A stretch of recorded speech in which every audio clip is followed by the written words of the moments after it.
alang sa atong kaluwasan. Gusto sa Dios nga ikaw ako makabaton og kaluwasan. Gusto sa Dios nga maluwas ka. Gusto sa Dios higala nga ikaw mutuo ngadto kaniya. Matagi sa panahon diya sa imong kinabuhi karon kay ang tao nga mudawat sa Dios makabaton siya og kalinaw, makabaton siya kalipay, makabaton siya sa kinabuhi dayon. Mao kini ang nakanindot higala. Mao kini ang mensahe sa maayong balita. Kaya nga itong kalibutan ang mga balita, grabe kadautan.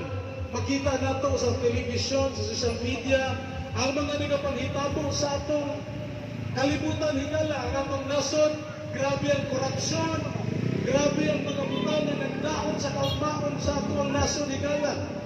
O dili lamang kana, ang mga kriminalidad, grabe yung sab kayo.